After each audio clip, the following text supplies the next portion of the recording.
We are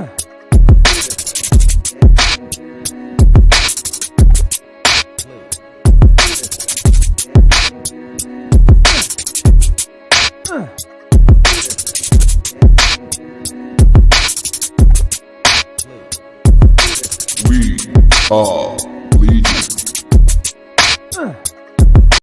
What is up, comic fam? Welcome to the Legion of Comics. I'm Mark, and today's Tuesday. That means it is part one of the two-part event every week known as New Comic Book Day. For so many of us out there, DC Comics start dropping today and go all the way through Marvel and Indies tomorrow.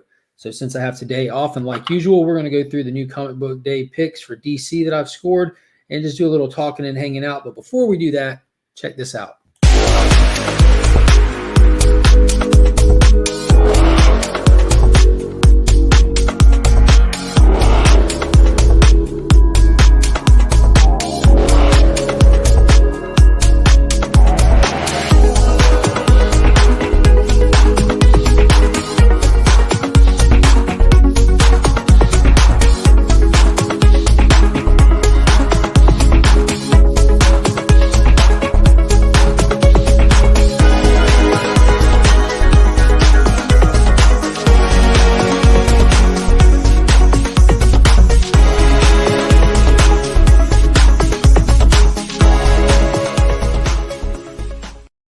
Give a big thank you to channel sponsor Big Time Collectibles. They sponsor the monthly Legion Loot giveaway box for the channel members, as well as Justin Comics on Instagram. If you're in the market for any cleaning and pressing, be sure to hit him up for as little as $10 a book. He can take care of you. And don't forget to use that promo code We Are Legion and take advantage of that buy two get one free special offer that is running right now. And through the end of this year, 50% of all the proceeds that he gets go to a 501c3 nonprofit charity event to help kids learn how to read. And I apologize for not remembering the name of it off the top of my head, but he has all that information listed on his Instagram. It is an amazing cause that he's doing just out of the goodness of his heart. Such an amazing guy. Be sure to check out his Instagram. All right, let's get right to it. I am joined today by a good friend of the community, and let's just bring him on right on in. We got Mr. Coco Love Chevy up in the building. What is up? Man, what is up? Look, man, I want to give a shout out to Sith Lordly, Lady Sith for packing it, Spine Ticks. I got a rocket. Shout out to the Defects. They're my family, Pressable Defects, and you, man. I missed you, man. I haven't been on in a while. I apologize to the community. I haven't done a lot of posting either. So stuff your sorries in a sack, man. Life happens. I got a whole sack full. Yeah, I keep it in the closet. Yeah. Let's say hey to the chat real quick. I know that there are some people in here a little bit early, but Dell of Suspense is up in there. What is going on? Dude, he's been posting a lot of really cool videos where he has done a couple of his first blank covers that he actually submitted to CGC. I'm not going to steal his thunder, but be sure to check out his channel and check out what he's got going on with that. TM Nerdy is up in the building as always. What is up? What is up, our good friend? Let's go. We are Legion. We got Promiscuous Time Travel up in here. Day of DC Annuals for sure. We're going to definitely talk about that a little bit today. Flo, what is up? What is up? He is making Derek Zoolander's dream a reality. Was that the blue steel? Yeah, so we got a couple people in there. I appreciate y'all hopping in early. And as always, we're just going to kind of hang out and just kind of flip through these books that I picked up. Like it was a big week for DC. Wow. That's I think that there's like 2 or 3 non-DC books in here. But besides that, that is do you have the cover of the week? I do. Nice. I definitely do. I was lucky enough to get it. There's a small story, nothing spectacular behind it, but yeah, real quick, the ones that I did pick up that are not new DC drops from this week is I did grab another copy of Hulk #1. I got there, and it was sold out on the shelves, but I did have a second copy in my box. I had already picked it up last week. One of my favorite covers right there of it. So this is going in the monthly Legion loot box. This is going to be part of the channel member giveaway. Like I know I've already seen like a division amongst the people talking about that book online, where some people are just praising it, and some people like myself are way more skeptical of what the hell I just read. Mark, the Legion box that you gave out for people that don't know, holy cow. I mean, it was like holy cowabunga. And that's shout out to Bert. But still, I mean, it was an epic epic box, man. And I know they probably weren't all big time collectibles, but no, there's going to be 5 big time collectible fire. exclusives, and then I've added stuff that I pick up along the way, like some of the ones that I'll mention today as well. I've already got the next 3-month boxes made per the big time collectible book. So November will be given out the very first Sunday of December. So that's the next Sunday, right? Yeah. So next Sunday I'll be drawing for the November channel members. So if you have not entered already, there's still time to enter until the last day of the month, which is today. Support the community. So that reminds me, I do have to make that list of all the channel members that are going to be entered into that drawing today. But yeah, I got November, December, and January is all built out. So I try to add other stuff to it as I go. You know, when these books kind of get a lot of heat behind them or this or that, I try to pick them up while they're cheap and get them back out there, because I know a lot of people miss those kind of books. I tend to have easier access to books than a lot of people. There's a lot of great shops near me and everything. And your curation was impeccable. I mean, that was huge. It was huge. It was about $160 a box. Yeah, like I was thinking, man, if I could just shoot him an IM, maybe slap. No, man, dude, it was super sick though, man. I appreciate you so much. Thank you to Big Time Collectibles and everybody else. So. Happy New Comic Book Day tomorrow. Oh my God, it just dawned on me what you were talking about, Kyle. The Derek Zoolander Center for Children Who Can't Read Good and other things. That was such a funny movie. How are they going to learn to read if they can't fit in the building? Yeah, that was a goofy movie. Noggin Comics, what is happening? Mars, hello. Brian. Mr. Brian has his big community awards show thing that he's been working on forever. Cool. That's going to be happening on December 4th with all the pomp and circumstance for it. So I'm excited to see how that plays out, and I'm excited to see how it goes, because he's put a lot of time, effort, and energy into it. I voted a lot on that. Yeah, I definitely got in there, and despite what some people might think or feel of it, you know, it's just something else happening in the community. If you enjoy it, participate. If it's not for you, don't. You know, that's it, man. That's it. That's all you got to do. Yep, good stuff. But the other book that I picked up that was not from this week was Unborn, issue number 2 from Second Sight Publishing. I think it's Second Sight. Man, what is it? Is it new? No, this is Source Point Press. This is issue 3 of 4 or 3 of 5. I can't remember if it's 4 or 5, but sci-fi space horror. Think the Colonial Marines from Aliens, but with a little bit more high-tech stuff. And the aliens kind of aren't just savagely attacking you. They can, John Carpenter's thing, kind of form and morph and stuff. And this has been pretty wicked. And Frank Gogol was unfortunately a victim. Yeah, it's wicked. It's kind of a homage to the Power Ranger books with the helmet covers. But Frank Gogol was unfortunately falsely crucified by cancel culture, and then it came out after the fact that he was not guilty. So definitely trying to support that guy who had his livelihood ripped out from under him by people jumping the gun for no reason. Sorry, Mark, that snap. That was like the end of a snap. Yeah, I teach him based on that snap. That's the end all be all. That's it, man. I like felt my body start. He did too. He was up on the couch and he looked at me and laid back down. Boom, talked to Frank Gogol at NYCC for like 30 minutes. Such a cool guy. Yeah, dude, he's awesome. I had the opportunity to hang out with him on a stream one time. Burke got a hold of him and reached out to him because he was starting to work for Boom Studios, and he was starting to craft their whole Power Rangers universe with Ryan Parrott, kind of the expanded universe stuff, right when this false accusation came out against him, which has already been just absolutely dissected and destroyed from the foundation of the accusation. But as soon as an accusation came out, every company that was working for him pulled away. Like, we can't do anything. Before anything was figured out or said or anything, no one reached out to him. They bailed on him. So now this upcoming Power Ranger one-shot that comes out in December, he created new characters in it. He's expanding it. They don't even credit him on any of it.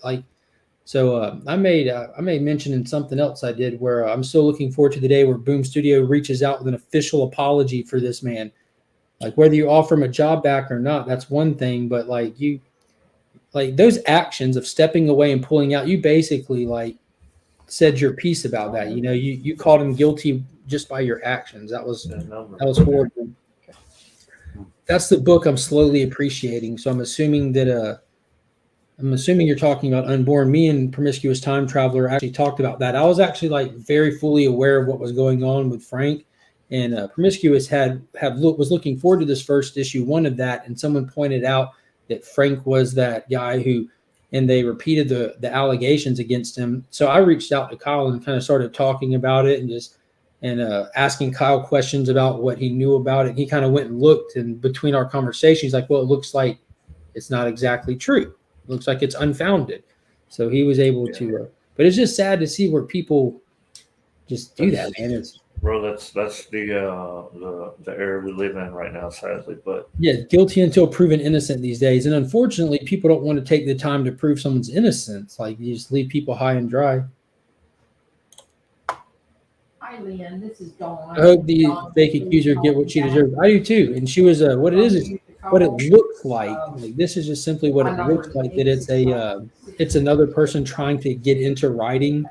So they like, how can I just blast my name out there, kind of thing.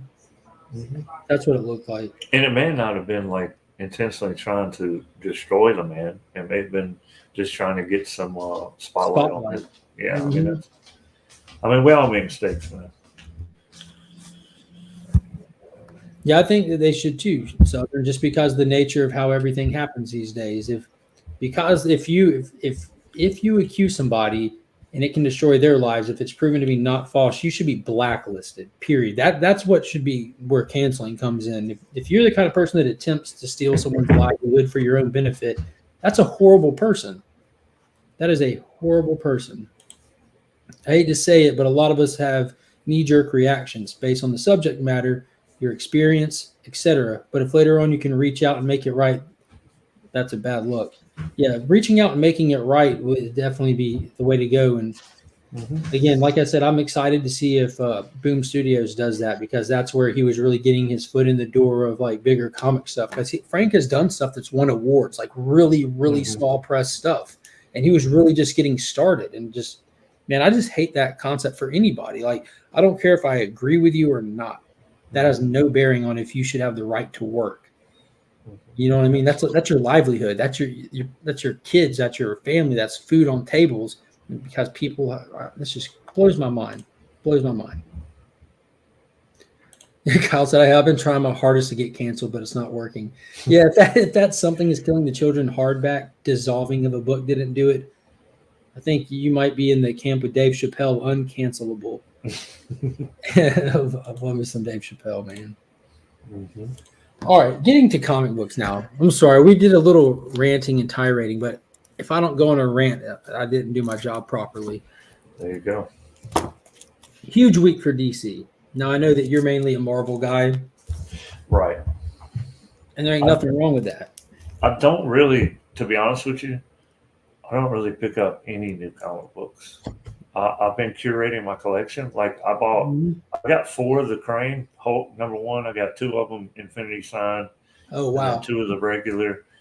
I thought that was just an amazing cover. But that cover you have right now, I'm chasing it. So I got to get it.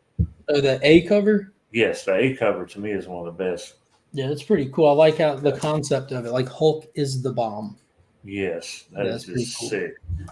Yeah, I've got that. I just got the standard trade dress and Virgin set for the Crane one. I'm not too Crane crazy. I definitely love his artwork, but not all of it just drags me over to swipe my credit card.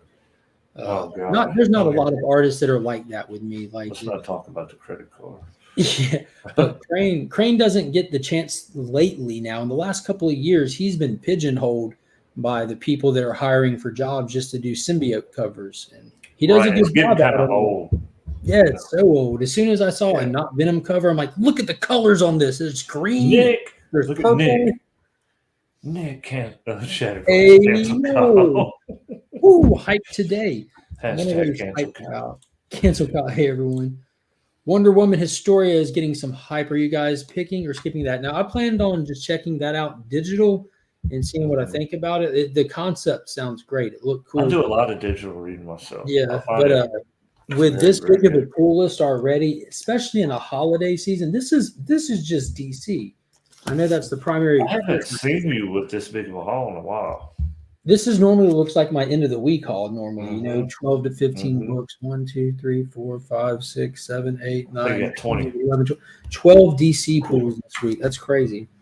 But I did I did kind of go above and beyond for the channel members by grabbing a couple of extra books. So starting out, let's start with my blind pick of the week. So if you don't know, every Sunday over on the Comic Vets channel, pardon me, there's a collab video that the Comic Vet and myself do that premieres on his channel every Sunday, where we both give you our top pick for the week going in blind without knowing anything other than just like what we're excited about and why. Yeah. So mine was Justice League Incarnate, issue number 1 from Joshua Williamson. So this is the direct follow-up to Infinite Frontier 1 through 6. So you have the team Justice Incarnate. They've rebranded themselves as Justice League Incarnate, trying to save the multiverse from the one true dark side. We have the Omega level dark side that has never been before, and they got their butts handed to them in Infinite Frontier. So they're trying to get ahead of the curve. So a couple things. This is like the architecting of the next huge DC event. Okay. It's all starting here at foundation level. You've got your villain. They're laying out what he's doing, what's happening, and it's going to get big. And I did catch a solicitation already for like 2 months from now, where one of the key players in this as a villain is trickling his way into the main universe. So I can see where it's starting to seed itself in other areas to make itself bigger than just this title. Another big thing is this person here. It says, "Who is Dr. Multiverse?" And I don't know if you can tell it, but this is an homage to Secret Wars 2, issue number 1, with the Beyonder was standing here and his shadow casted out. So it was a first appearance and introduction of this new character, Dr. Multiverse. So I did, for that reason, grab 2 copies so that I can put one in the Legion loot box. And then I was so lucky enough. I mean, last minute while I was at the shop, it worked out that I scored that 1 in 25 variant. That is nice. That is a nice cover, right? Like the cosmic colors on it. It looks like it has some Kirby crackle even. Like, come on, that's wicked. It's a beautiful cover. Who did the cover? Oh, that is Brando. Brando. I think that other person's Peterson, Brando and Peterson that work together. But even on the artist box, like they have the like kind of the colors and everything in there. Oh, that is sick. But so this is not a cameo appearance. I have read this issue already. Blew my mind. Such a blast. Full first appearance of Dr. Multiverse. So if this character does have any staying power or any long-term heat behind her, this is, I felt, the one to have. Definitely. So I have at my LCS, like you can kind of like when you're placing your order or putting stuff on your pull list, you can kind of call dibs on variants and stuff. Which, like, if you're going to do your homework, you get in there and get dibs on it. I'm definitely cool with that. I kind of just see what's there, kind of thing, and ask at the last minute. And I asked if someone had dibs, and they did. So while I was there, my wife asked me if I was able to get the cover I was looking forward to. And LCS owner Paul, he heard and messaged the guy who had dibs on it and said, "Are you wanting that book? If not, somebody is here who really wants it," because he'll call dibs on stuff and put it back on the rack, kind of thing. Did you see this? That's the Jorge Fornes cover. That's dope. I think that's really, really good. Really so the clever. guy who had dibs on this just passed it off and said I could have it. Merry Christmas. Oh, dude, that's awesome, man. Yeah. Awesome. That Jorge Fornes cover is wicked. If I didn't already get 3 copies of the book, I would have grabbed one as well. Mm-hmm. But again, holiday season, man, this pool was already too big for this week. I already know. Next one I picked up was Batman the Detective. This is the finale. Tom Taylor's miniseries with Andy Kubert artwork, where Batman leaves Gotham and goes and tracks down this terrorist cell called Equilibrium that's been killing off all of the survivors that Batman has saved over the years. And this was really fun. He teamed up with Ducard toward the end, the guy who trained him, the Liam Neeson's character from the movie. Oh, okay. So it was actually a blast. It was really cool.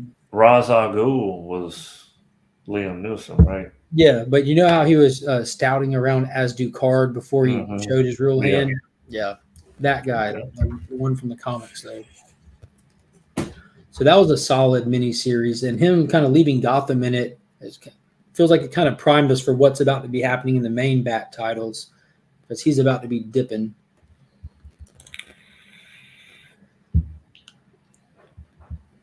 Vibrating out today. I'll DM you.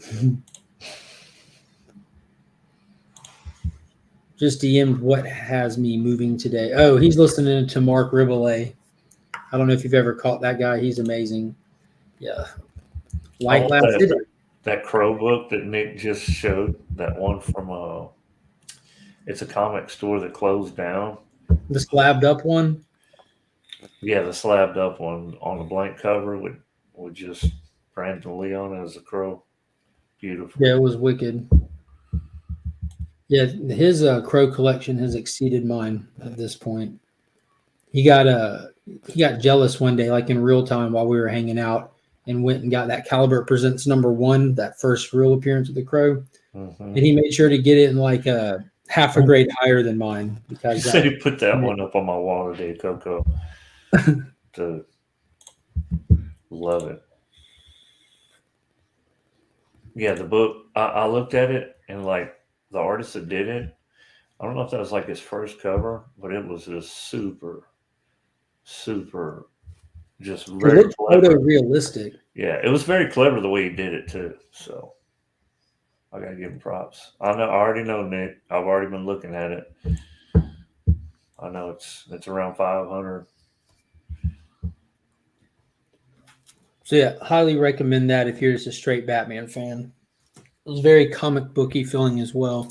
I'd finally read this from last week, Deep Target. This book has no right being as enjoyable as it is. It's a classic Freaky Friday kind of thing. Like Oliver wakes up in Aquaman's position with his memories, and Arthur wakes up as a Green Arrow, and they're trying to figure out how or why it happened. So it sounds stupid on paper, right? It does to me, at least. That sounds quirky. But this is actually so fun. So fun. Nick said that. Yeah, Michael Crutchfield. Yeah, it's a Crutchfield cover, Nick. You are correct. I think that's the first one he did for them, if not, period. But they unfortunately closed down. So where is that? 2019. It was I forgot what it was called. I don't think it was like a shop. It might have just been a online job. Yeah. And even that sounds dirty. Now it was something like Dead End Comics or something. So I mean, it ended up hitting a self-fulfilling prophecy, huh? Yeah. I mean, touche. See if I can find this old comment that was in here real quick. Man, they're leaking all these details about Spider-Man. Like, I won't even read them. Because I'm trying to avoid them. I've got my ticket set. I'm ready to roll. It doesn't make it fun anymore. Like, I used to do that. I used to, like, break spoilers and stuff on my channel. I'm like, it's kind of, I don't know, man. It's just, it takes the fun out of it. There's definitely a way to do it, like, because there's people out there that enjoy them, that know that they can't get there to see it anytime soon, or they'll be waiting, and they honestly don't care to, have that surprise experience. But a lot of people do it. So I've been one of those people. I know. Yeah. I know, where I just put it out there, and it doesn't affect me anymore. But I understand completely how it's kind of very inconsiderate. But it is the internet, so I don't expect considerate on there. So that's why I try to go out of my way. And everyone doesn't have this option, but for me, I try to go out of my way and plan ahead and get there that first day. Oh, I can't wait.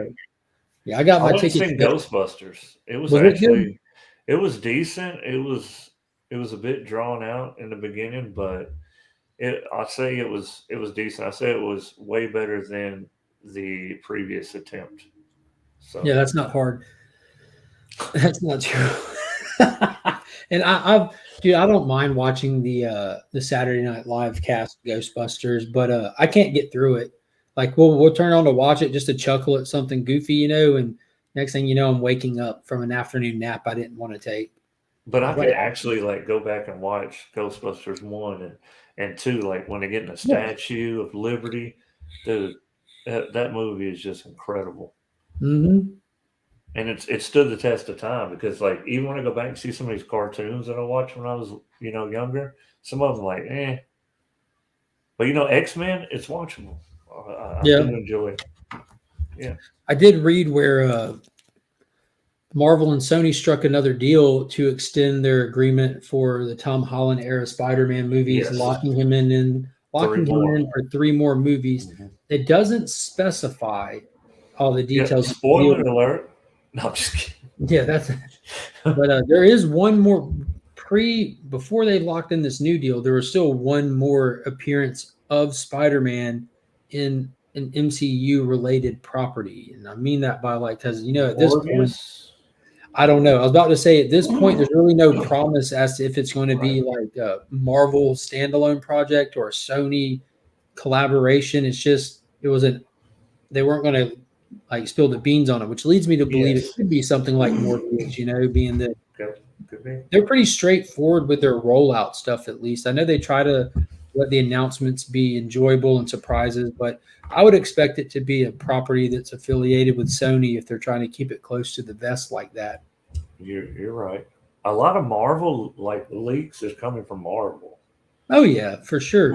I don't see like a whole lot of Sony stuff, but they're not as big. They don't have as many connections as Marvel does. So I don't know if it's intentional but they just leaked. I think some of the post-credit scenes, and I will not open it because it like sends it to me all the time. All the breaking news. Yeah, I don't know. I did watch those for read them for Venom just because I didn't care. Mm-hmm. But touching on the Day of DC Annuals comment real quick, I'm going to burn through these. We do have the Batman Annual from 20. They dropped 6 annuals today, which DC did a huge content drop because we're hitting the holiday season. So you're going to see around holidays, it's going to be light weeks. But we did get that Batman Annual where it just takes all of those Ghostmaker backup stories that have been included in Batman for a while, and it does a finale to them in an oversized issue. The same thing is true for Justice League Dark Annual, where these are all included in the back pages of the regular Justice League title. I'm super pumped for this. Ron B's been writing it and killing it. They did one for, I think they did one for, I know they did one for Nightwing as well. I don't pick up Nightwing physical copies. I just read digital. Mm-hmm. But they did one for Detective Comics, which is the prelude to the Shadow of the Bat storyline that'll be coming. Yeah, so they got the Arkham Rises in there. Those have been 2 backup stories in Detective Comics.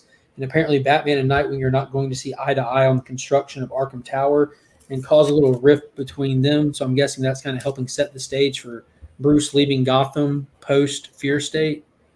And then finally, the one I picked up was the Joker Annual, which they're just going back in time yet again in this title and harping on the Killing Joke, which you can, so I'm this is it for me in the Joker title. I'm done picking up physical copies. Yeah, but I really think in that annual, it's more about James Gordon. So they're kind of showing like all the stuff that he went through, and that gives you, it at least lets me experience a character in a little bit deeper meaning. So yeah, I haven't minded it being a Gordon-focused story, but this will be like the first issue we touch heavily on the Killing Joke. Like there's been like 4 different issues where we touch heavily on it. It's gets to the point where, in my opinion, it's either you think your readers are stupid and didn't comprehend what they read the first 2 times, or you really just don't have anything else to write about. We know that Tynan has already announced he's off this book, and he's issue 12 is his final issue on it. So it's like he's just dragging content out that's not really relevant to the story anymore. But I don't need it any. Like it's kind of just lost its flair with me to begin with. But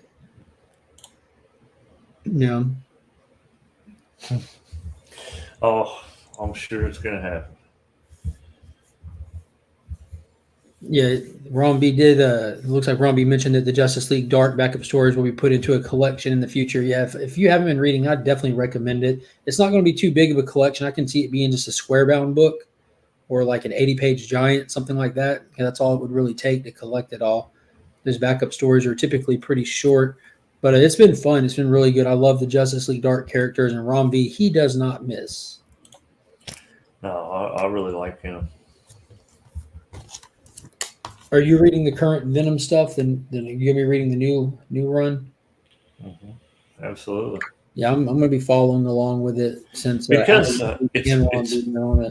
it's it's piqued my curiosity, and I don't know, man. I've got kind of like mixed emotion. Like King in Black had me hooked so bad, and then we got to the finale, and nothing ever really lives up to the finale when you hype it up that much. with certain writers, it doesn't. Go read Immortal Hulk number 50. That was a banger. That was a home banger. run. That was a banger. I mean, Dude, look, I went over to Ryan Otley's Instagram because someone shared a post of Ryan Otley drawing Starship Hulk, and people were commenting, and I jumped in the comment and said, "I'm hopeful of this series, but trying to withhold expectations because after Immortal Hulk number 50, I don't know what y'all could possibly do. Now that's how you finish a series." Because Cates is like notoriously known for just flopping at the end, and it's, I don't know, the hype train behind him is what fuels like that. It's not like people aren't like, these stories are so amazing, everyone must read it. There's a mixed bag of community angles that go into. Yeah, but there's some of his issues, dude, were just freaking jaw dropping, dropping phenomenal. I mean, he delivered in so many ways. It's like, dude, what can you do at the end? I mean, we know what's coming, and we know he's not dead. So, but I'm interested in Dylan. I'm not quite sure he's a good guy. Oh, you think he might go dark side on him? The dude's troubled, man. He's had a troubled life, and really, his birth and everything, it wasn't really explained to me very well. Like, yeah, I'm not too familiar with it. I have his first full appearance, but I just kind of kept up with Venom as an outsider looking on and read a couple of issues here and there toward the end of the run, but that was about it. I don't know, it just didn't really pique my interest. I did read King in Black. I thought it started super strong, and then it was through just rushed writing and inconsistencies with the characters, just lost me very quickly. I love the Joker. I think it's the one Tynan DC book outside of Nice House on the Lake that seems like him. I think when he's hitting good on it. But again, not knowing that he's getting off of it, it just seems like it's not really going anywhere. The second story arc, the whole Vengeance trying to meet her maker thing, I think is pretty cool. But I don't know. Just I have no desire to collect physical copies or take up space in my limited space anymore. The annual is by Rom V. I think crossover is really good and it's getting better. Yeah, I've been singing and screaming the praises of everything from issue 6 forward of crossover. That the last 2 issues have been phenomenal. I haven't bought a single crossover book. I couldn't get into it. I tried, and it was so rough in the beginning. It's just not for me. Like, maybe I'll revisit it. Like, Something's Killing the Children. Everybody loves it. Nope. I couldn't get into it, man. I tried to force myself. Didn't happen. So yeah, I collective read the back end of that, the front end of that series, and enjoyed it. As soon as I started picking it up monthly, I instantly stopped liking it. The pacing is just not there. And again, another one. There's a whole different angle of comics that helps fuel that series' popularity. And there's nothing wrong with that. Absolutely. But when people are collecting it, hoping to own the next big pricey comic book, that doesn't mean you got to sit there and pretend like it's like this fantastic read that it's not. Yeah, but like even that too, man. I used to want to jump on them trains, and I just watch them go by now. Mm-hmm. I just stick with my interests. Mm-hmm. Lot. Most writers don't land endings very well as long as the journey is good. Yeah, that's fair. That's definitely fair. That is fair. Mm-hmm. Well, think about Stephen King, man. I read The Stand. I seen The Stand. The writing was phenomenal until we got to the end, and I was like, it was weird. It was weird with the nuke stuff. Yeah. So yeah, the first arc of crossover, I think the book didn't have its footing to Piercy, and that was my thing with it. The first issue, I was in for 2, 3, 4, 5. I'm like, man, come on, something needs to happen. And I was also a victim of like those hype trains where like Kate's himself like number 3, you're gonna want to get 3, and yes, like because this it's always on the this third is not issue. relevant. Like this isn't great. This is a love letter by you to you. Like that's all well and good. Some But of now, those covers are freaking dope. yeah, though. yeah, I've gotten a couple of the variants that Jang did. I've got 3 of the Jang crossover variants. But now that we're into this post first arc era, we're familiar with the actual characters that are important in this book. So you're able to recognize and relate more to them. And we're on to that creator killer story arc versus just finding the parents and trying to navigate through. So you kind of know what more to expect now. And like when you see cool little Easter eggs and stuff, you're like, oh, great, that's super cool. But that's not kind of that's not the driving factor of what has you picking up the book anymore, which it was for a lot of people, including myself. Yeah, it's definitely good. Next up, real quick, we'll try to get through these. I'm going to try to hop off here in the next couple of minutes. I know that like the Fear State. yeah, this is the actual finale to it, Omega. So it started with Fear State Alpha. Here's Fear State Omega. It's pretty much the what is it called? A prologue, epilogue, epilogue. This is one of the logs to the Fear State books. So we kind of see where everyone's standing after the Fear State event. Then Teen Titans Academy. I'm sorry, number 8. So like I mentioned before, when we've had these last 4 weird issues that are just kind of mini arcs focusing on this new cast, it was just for the sake of just getting us familiar with them. We are back at the tower. We are back with the full cast of characters, and Red X is back in play. And I also think there's weird timing issues with this book because this book features like the Halloween themed story. So it's almost like it's a month behind. But I'm in it for Red X, like totally invested in that character. You are. Yeah. The last DC book I picked up today was Action Comics issue number 1037. We actually, dude, this book was insane. Like, my God, Philip Kennedy Johnson has been crushing Action Comics, crushing it, and they keep getting better and better each issue. We're in this War World saga. It's not a little event. It's not a story arc. This is an actual Superman saga that's going to be going on for a while. And this issue was savage and tough as nails. This new Mongol is not the old Mongol. He is not a pushover. He is not like, your dad went down like a sack of bricks, so will you? No. Like, he is a like Doomsday level type, or what are we talking about? Dark Dude, side. There are so many similarities, like because Mongol rules his own planet called War World, where he, like blah blah blah, but he has this whole entourage, like Dark Side has his own like his own acolytes and everything. Yeah. So the whole he created this new mythos with Mongol, where each it's not just a person anymore; it's a title. And the way that you gain the title is by usurping your own father, meaning you have to be stronger and tougher, more cunning, everything to take the throne from him. So by creating this mythos, every Mongol that comes is bigger and badder than the one before. It's almost like a Sith. Yeah, exactly.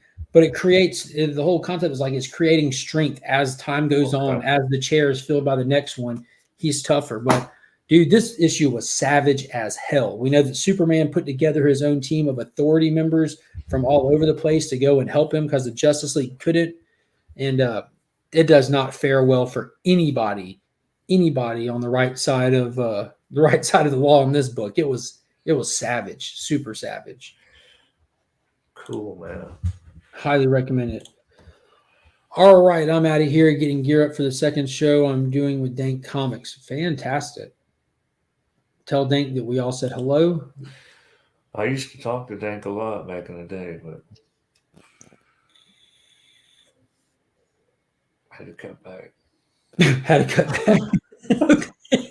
I was waiting for the rest of it. I knew you were. You were like, you were so into it. Yeah. I'm sorry. I was just making a joke there, but yeah, man, Promiscuous, man. Look, you travel through wherever you got to go and get to that Dank. And, he'll make I it hope happen. y'all have a killer show. Yeah, I appreciate it. Well, we want to hop off here too because I think I talked to Kyle before I went on, and at 3:45 he's got a show premiering or a video premiering. So everybody head over to Promiscuous Time Travelers channel, give him a subscribe and let's see what kind of wacky antics he is up to now, because there's really no telling. Expanding your lexicon one colloquialism at a time. So yeah, it sounds very, very him and Dank Comics-ish. So I'm about to head over there and check that out as well. Coco Love Chevy, man, I appreciate you hopping on. It's always a good time. Oh, man. With you. Hey, thank you so much, man. Hope we can make this regular. Yeah. I try got a to better schedule, so. try to do this on Tuesdays. You know what I'm saying? I know. Well, I hope everybody's able to get out there and get to your comic shops and help support those local businesses. Those brick and mortars need you more than you know. So until next time, guys, as always, I'm Mark, but we are Legion.